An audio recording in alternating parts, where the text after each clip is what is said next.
Izin bertanya tentang pembahasan surat Hud ayat 103. Apakah bisa diambil pemahaman dari sisi bahwa Allah lah yang memberikan kemampuan kepada satu orang sehingga dia mampu mengambil pelajaran, dan Allah memberi ketidakmampuan kepada orang lain dalam mengambil pelajaran?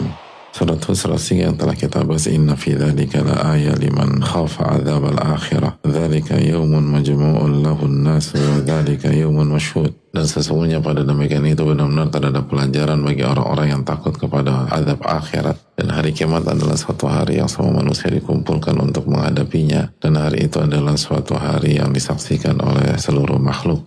Yang pertama, kita harus menyadari bahwa apa yang diajarkan Nabi SAW, man yahdihillahu fala mudhillalah. Orang yang Allah berikan petunjuk, maka tidak ada yang bisa menyesatkannya. Wa man yudlil fala hadiyalah. Dan barang siapa yang Allah sesatkan, maka tidak ada yang bisa memberikan hidayah.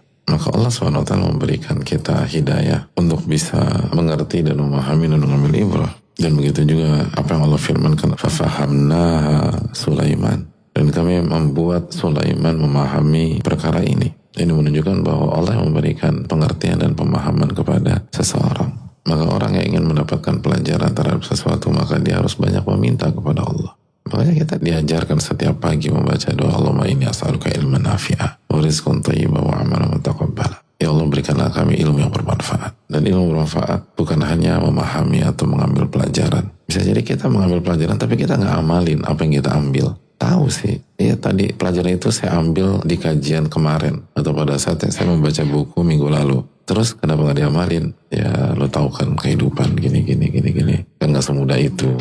Jadi bukan hanya mengambil pelajaran, tapi bagaimana proses dari hulu ke hilir sehingga menjadi ilmu yang bermanfaat. Dan hanya memahami tanpa mengamalkan, maka ilmu itu menjadi hujjatun alaina. Ilmu menjadi bumerang bagi kita. Karena kita akan ditanya oleh Allah SWT tentang dua hal yang berkaitan dengan ilmu kita. Wa an ilmihi madza amila bih. Kita akan ditanya tentang ilmu kita dan bagaimana Anda mengamalkan ilmu tersebut. Jadi kalau kita hanya sekedar memahami, dan pemahaman bagus dan harus, dan itu salah satu syarat. Tapi kita paham A, paham B, paham C, paham D, tapi nggak ada yang diamalin. Lalu kita paham 200 hal, dan kita amalin hanya 20 hal tersebut. Maka 180 hal akan ditanya oleh Allah, kenapa Anda nggak mengamalkan?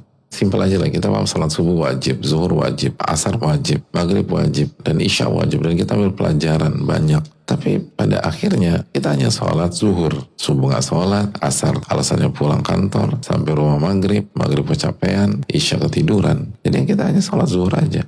Jadi apakah bermanfaat? Sekali lagi, mengambil pelajaran sangat penting dan nggak bisa dipisahkan. Tapi hanya mengambil pelajaran tanpa mengamalkan, maka ilmu itu tidak bermanfaat bagi kita. Kecuali kalau kita tidak mampu. Fa'tu minhu mastata'tum. Kerjakan sesuai dengan kemampuan kalian. Kalau kita nggak mampu, la wajib ma'al ajiz, kata para ulama. Tidak ada kewajiban jika Anda tidak mampu.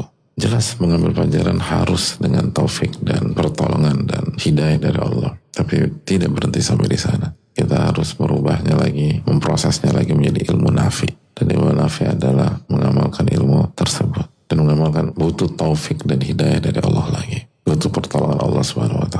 Dan itulah siklus hidup kita.